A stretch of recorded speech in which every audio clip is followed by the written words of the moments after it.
Sasisian pan ngi pinang spai pi baro syakanika channel kajungi ban hakanika video in pai ikinigi post ke barang salat mai po Meghalaya. Subscribe but turn on your notification bell kanang bapinum do iki videos kimi ablon. Badi gitu ki ba prepare lani pin kre nagabanta ki exam kam phila banjai nya ka channel membership daga ba click your new join button kanang bapinyo kiwi ki jing mentoy. Ka BSF Meghalaya ka pala ikinigi post mentau banai arajar opsan.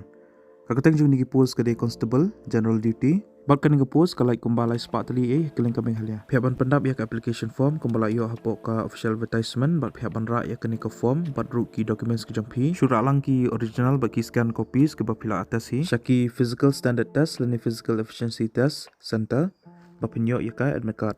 Ha East Khasi Hills, West Jantia Hills, East Jantia Hills, Southwest Khasi Hills, West Khasi Hills, Eastern West Khasi Hills. Berhari boy ka registration kanlong hakanika recruitment center Lal Ground BSF campus Maupat Shillong 793019. Yakibana East Khasi Hills Milliam Mausen Ram Shila Bholaganj Penosla kanlong haka Arterik benai September arajar pesan. Yakibana Maurun Keneng mau pelang mau kunro bat khat arsnong like ro kanlong haka LAITKAM benai September arajar pesan. Kibana Soyong Maupat bat molai kanlong haka Southrik benai September arajar pesan. Kibana West Jantia Hills, That Laskeny, Amlaram, Namdong, Kanong Hakan Rutrik Benai September Arajar Opsan, Kibana East Jantia Hills, Wapung, Saipung, Lumsnong, Kanong Haka Pratrik Benai September Arajar Opsan, Kibana Southwest Khasi Hills, Maukurwat, Ranikor, Kanong Haka Knaitrik Benai September Arajar Opsan, Kibana West Khasi Hills, Nongstony, Maushundun, Rambrai, Rimulyang, Shalang, Kanong Haka Spotrik Benai September Arajar Opsan, Kibana Eastern West Khasi Hills, Mairang, Mount Raisan, Kanlong Haka Khatwitrik Benai September Arajar Opsan, Kibana Ribhoy, Sning, Umling, Jirang, Bhoy Rumbang, Kanlong Haka Khatrik Benai September Arajar Opsan.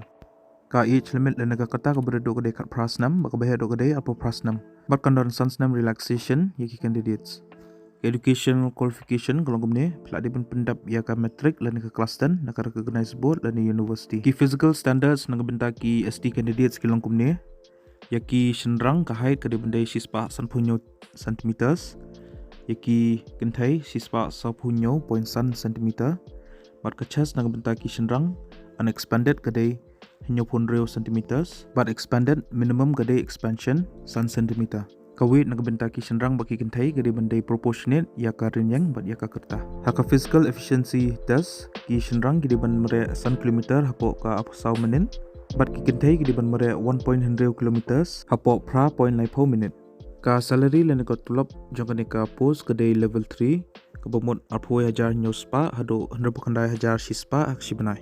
Ki candidates ki belong eligible bagi ko aban apply yaki ki post kan sepelong ya ka documentation but yaki physical standard test but physical efficiency test haka Lal Ground BSF campus maupan Shillong headquarters BSF Shillong maupan. Yaitu kibana East Khasi Hills ke registration kena haka apo arterik benai September arajar opsan hado up south ring September. Yakibana West Jantia Hills opsan terik benai September. Yakibana East Jantia Hills arpun terik benai September. Yakibana Southwest Khasi Hills arpunyo terik September. Yakibana West Khasi Hills kena haka arpu kenai terik benai September. Yakibana Eastern West Khasi Hills haka lai terik benai September. Bakibana Ribohai si terik benai Oktober. Ka selection process kalau kumni kin penlong show ya ka physical standard test but dapi pass kini pihak boleh saka physical efficiency test dapi lepas kini pihak boleh saka written examination pada ladap kini pihak boleh ka medical test. Pihak pendap lu ya kini ka application form pihak benyo nak kini ka official advertisement ka link ngala iPod description jong ning video dapi pay hapo ka official advertisement dapi scroll cepo pin salap ya kini ka application form pihak pendap ya kini bat pihak banra lang ru bat ki documents ki jong pi ki bedan kam kum ki educational certificates, domicile certificate, caste certificate, identity proof kum ka Aadhaar lane voter ID bat pihak ban scan lupa katuk ni copies ye kini ki documents ki jong pi bat pihak ban self attest.